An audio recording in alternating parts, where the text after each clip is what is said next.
3 fakta sidang mediasi gugatan ijazah Gibran gagal, anak Jokowi absen 3 kali. Wakil Presiden Gibran ogah mundur dari gugatan perdata 125 triliun terkait ijazah. Terus berlanjut. Ya, saya setuju dengan Wapres Gibran. Terus lanjut, jangan mundur. Mas Wapres Gibran benar. Mas Wapres Gibran nggak salah. Mas Wapres ini ijazahnya asli. Itu yang gugat-gugat itu cari duit aja itu, cari panggung aja itu, cari terkenal itu. Hah? Kalian ini, siapa itu namanya yang gugat-gugat ngapain? Mas Gibran itu, Wapres Gibran itu sekolah di Singapura. Ijazahnya setara SMA, dia juga kuliah. Hah? Sampai S2 dia kuliahnya tuh. Ngapain gugat-gugat? Pendidikan Mas Gibran itu benar, sesuai sekolah dia. Hah? Ya Allah, ya Allah, ya Allah. Pokoknya Mas Wapres terus semangat ya, cemungut. Jangan mundur. Mas Gibran pasti menang karena Mas Wapres Gibran penguasa. Hehe, gimana Pak Jokowi? Saya sudah membela anaknya Pak Jokowi. Berarti saya punya kesempatan untuk jadi orangnya nanti dikasih jabatan ya. Bener ya? Bener. Alhamdulillah. Tidak atau belum tercapai kesepakatan. Kalau perkara perdata, kesepakatan itu bisa diambil sampai pokok perkara perdata. Jadi selanjutnya kita akan sidang menunggu panggilan resmi dari pengadilan. Nggak ada perdebatan, tapi ada bahwa persyaratan yang saya ajukan tidak bisa dipenuhi oleh para tergugat. Alasannya tidak terpenuhi karena ada pertimbangannya apa yang disampaikan tadi? Ya, kelihatannya pertimbangannya karena institusi. Gitu. Ya. Pak, persyaratan yang nggak bisa dipenuhi oleh Saya menyarankan dua. Di dua persyaratan itu, satu minta maaf, kedua mundur dari jabatannya masing-masing. Tapi itu nggak bisa dipenuhi, itu aja. Dua-duanya tidak mau, Pak? Ya dua-duanya tidak memenuhi persyaratan apa yang saya minta. Dua persyaratan yang saya ajukan untuk damai itu nggak bisa dipenuhi oleh para tergugat, itu aja. Di gugatan saya itu para tergugat, baik tergugat satu atau tergugat dua. Pak Ardian, sidang lanjutannya sudah ada agendanya kapan itu? Belum, nanti nunggu panggilan biasanya 2 minggu lagi atau sudah. Salah satu lagi Pak, ini ijazah Mas Gibran disoalkan juga Pak, ijazah SMA, ijazah Jokowi dimasalahkan, ijazah Gibran dimasalahkan, nanti sampai ijazah Jaksa dimasalahkan. Ya tapi ya apapun ikuti proses hukum yang ada. Ya kita semuanya kita layani. Melihat ijazah yang selalu dipasangkan orang besar ya. Tidak orang masih ada kaitannya sama. Ya ini kan tidak hanya sehari 2 hari, sudah 4 tahun yang lalu sudah ada. Gitu. Kalau yang nafasnya panjang sudah ada pemerintahan nggak mungkin. Gampang aja. Bahwa persyaratan yang saya ajukan tidak bisa dipenuhi oleh para tergugat, itu aja.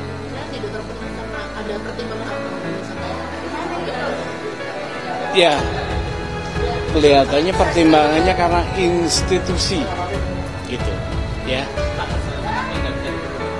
Saya menyarankan dua. Di dua persyaratan itu, satu minta maaf, kedua mundur dari jabatannya masing-masing. Tapi itu nggak bisa dipenuhi, itu aja. Ya dua-duanya tidak memenuhi persyaratan apa yang saya minta itu. Tapi ada usulan lain nggak sebenarnya yang dari pihak? Enggak, intinya itu aja. Intinya itu. Artinya gini, dua persyaratan yang saya ajukan untuk damai itu nggak bisa dipenuhi oleh para tergugat, itu aja. Intinya itu. Sidang selanjutnya yaitu jawaban, terus duplik, replik, terus pembuktian, mudah-mudahan sampai pembuktian ya. Nanti kita buka-bukaan di pembuktian.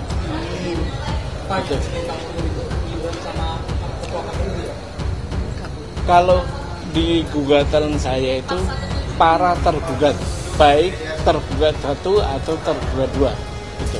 Mediasi itu kan perdamaian ya, damai itu indah ya. Kalau bisa damai, kenapa kita harus bersengketa ya? Pada intinya kami sangat komunikatif sekali, terbangun komunikasi yang baik ya. Kemudian penggugat juga ya cukup baik lah, menyampaikannya apa yang disampaikan di dalam konteks mediasi ini. Tetapi ada permintaan dari penggugat yang tidak mungkin dipenuhi dalam konteks mediasi karena melibatkan pihak ketiga. Ya. Penggugat, mungkin Pak Subhan tadi sudah menyampaikan apa yang disampaikan itu. Ya.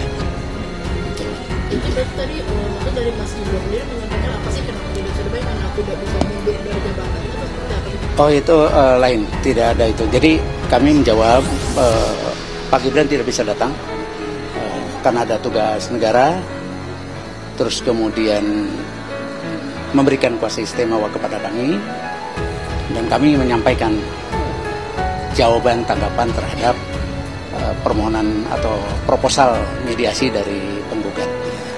Terus kemudian ada dalam ketentuan perma bahwa di dalam itu ada hal-hal yang tidak mungkin dilakukan walaupun tergugat itu mengikuti apa yang disampaikan oleh penggugat gitu. Jadi ada ketentuan yang melibatkan pihak ketiga, keputusan pihak ketiga gitu. Tetapi komunikasi dengan penggugat tadi sudah cukup baik gitu saja. Jadi sebenarnya dari gugatan ini yang titik poinnya berarti dari KPU ya, bukan dari Mas Gibran ya sendiri yang tidak mau mundur atau seperti apa? Kalau untuk itu tanya ke KPU ya. Hari ini kita menegaskan bahwa apa yang telah dilakukan oleh Saudara Gibran Rakabuming Raka ini adalah sebuah penipuan atau sebuah pemufakatan jahat. Saya nanti akan jelaskan pemufakatan jahatnya ada di mana. Kalau kita lihat di riwayat pendidikannya, ini dia ditulis dari SD SMP, meskipun SMP-nya ini kepala sekolahnya sudah memberitahu kalau ada kelulusannya, tapi mesti kita cek lagi. Ya, apakah benar dia lulus juga dari SMP Negeri 1 Surakarta ini? Karena kemudian di sini tertulis SMA, Orchid Park Secondary School. Menurut data dari Prof. Zulfikar, seorang profesor ahli dari Nanyang University, ya, Orchid Park Secondary School itu SMP plus 1 tahun. Jadi bukan SMA. Jadi tidak benar kalau dia meluluskan atau dia lulus sekolah SMA di Orchid Park Secondary School. Tadi Bang Rismon juga sudah menyampaikan bahwa kami pada saat saya bertiga ini ya 2 minggu yang lalu ketika masuk dan ditemui Ses Dirjen itu mengatakan kalau ada 2 lembar raport ya, raport kelas 10 dan kelas 11. Itu mesti kita cek apakah benar, dan tidak boleh kalau hanya raport kelas 10 dan kelas 11 saja itu sudah bisa meluluskan. Karena di sini kemudian dia ingin ini curangnya atau ini liciknya atau ini jahatnya. Seolah-olah dia nggak mau ngambil UTS Insert ya. Di sini tertulis 2004-2007. Padahal dia hanya setahun terdaftarnya di kementerian. Bahkan menurut Pak bukan yang dari Australia, Pak Iksan, Pak Iksan Katende, ya, dia hanya 6 bulan dan tidak lulus. Ya, dia hanya masuk ke sana hanya 6 bulan dan tidak lulus. Kemudian baru ke MDS. Saya tidak mempercayai statement MDS. Karena apa? Karena MDS itu rankingnya hanya ranking 46 dari 55 universitas yang ada di Singapura. Dan anak SMP saja bisa masuk sana asal punya duit. Ya, di MDS itu sudah firm. Itu universitas swasta, ya, bukan negeri. Itu swasta, sejenis kayak universitas wira swasta Indonesia milik Sylvester itu, yang sudah ditutup. Oh, yang ruko dia? Yang ruko. Oke, pada halaman 11 dari PDF itu ya, untuk menyetarakan ijazah, maka syaratnya ada A sampai J ya, 10 syarat. Mulai dari A, foto yang harus diupload, B, paspor, C, surat keterangan dari kedutaan besar, D, surat izin belajar, E, ijazah SMP untuk SMA dan SMK. Terus di sini F, ini yang paling fatal ya, harus memiliki ijazah atau diploma. Diploma itu ijazah juga ya dalam bahasa Inggris. Ijazah yang mau disetarakan itu harus punya. Jadi ini yang paling penting untuk penyetaraan ijazah, di mana dia dalam hal ini Gibran harus memiliki ijazah SMA atau SMK di luar negeri yang sederajat, yang perlu disetarakan. Dan setelah kita jumpain Sekretaris Ditjen Digasmen, ya, Dr. Eko Susanto, Gibran tidak memiliki ijazah SMA atau SMK dari luar negeri. Jadi syarat mutlak yang harus ada ijazah tersebut tidak dimiliki oleh Gibran. Baru berikutnya syaratnya yang G, transkrip nilai, H, struktur kurikulum sekolah asal, I, akta kelahiran, J, ini juga tidak dimiliki oleh Gibran, yaitu rapor 3 tahun terakhir. Sementara yang kita dapatkan jawaban dari Dr. Eko Susanto sebagai Sekretaris Ditjen Digasmen, ya, Gibran hanya memiliki rapor 2 tahun dari katanya kelas 10 dan kelas 11 dari Orchid Park Secondary School. Jadi dia hanya memiliki rapor 2 tahun dan 1 sertifikat kursus UTS Insert. Bagaimana mungkin bisa disetarakan SMA atau SMK? Kenapa? Minimum 2 tidak dipenuhi oleh Gibran, yaitu ijazah yang mau disetarakan tidak ada, ijazah SMA atau SMK luar negeri. Baru yang berikutnya yang J, yang kedua, raportnya hanya 2 tahun terakhir. Maka seharusnya, ya, surat keterangan tersebut harusnya tidak sah sesuai dengan persyaratan yang dimiliki, yang diwajibkan oleh Kemendikdasmen sendiri. Bagaimana mungkin mereka yang membuat syarat, tapi mereka sendiri yang melanggar syarat tersebut?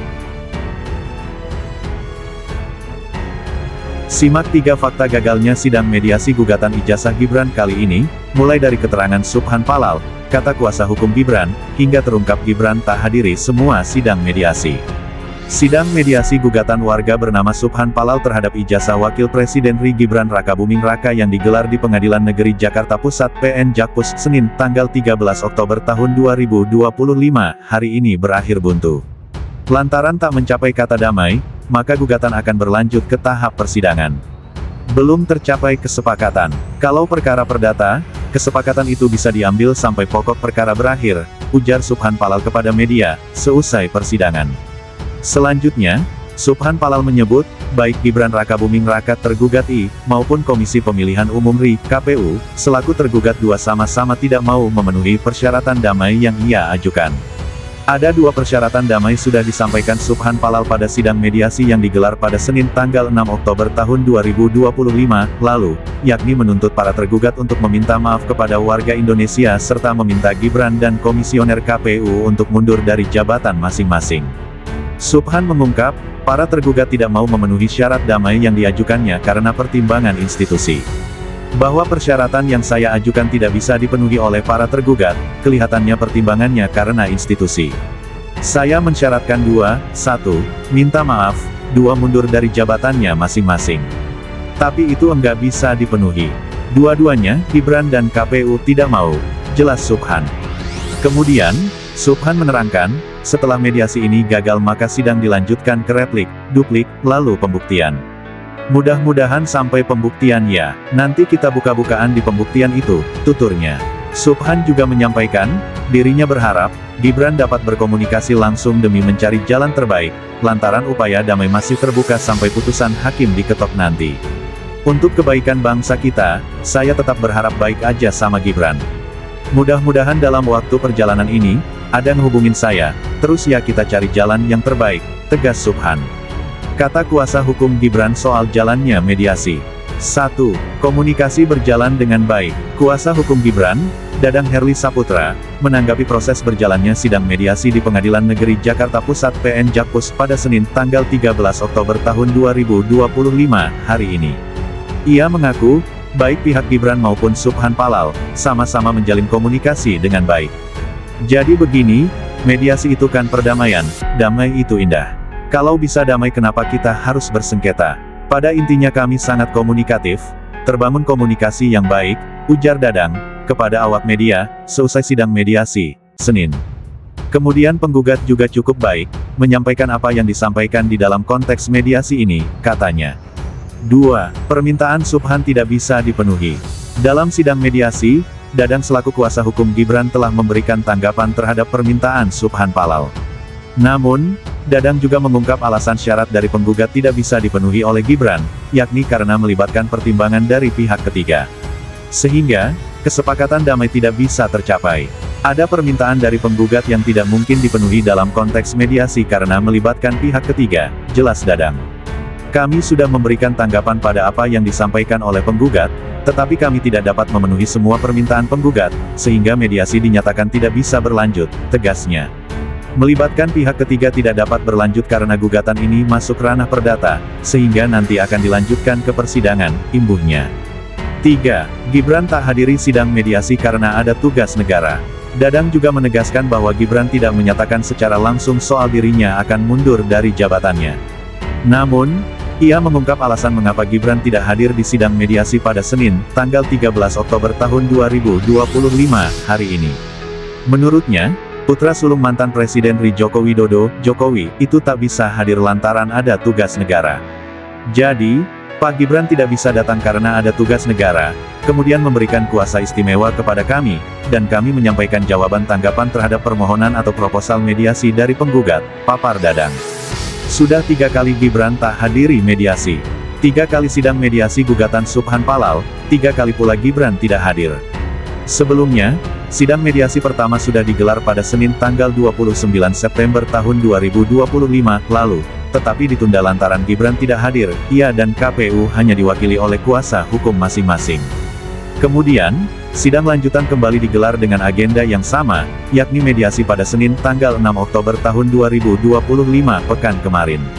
Sidang mediasi itu lagi-lagi hanya dihadiri kuasa hukum KPU dan Gibran, dan digelar secara tertutup bersama Subhan Palal.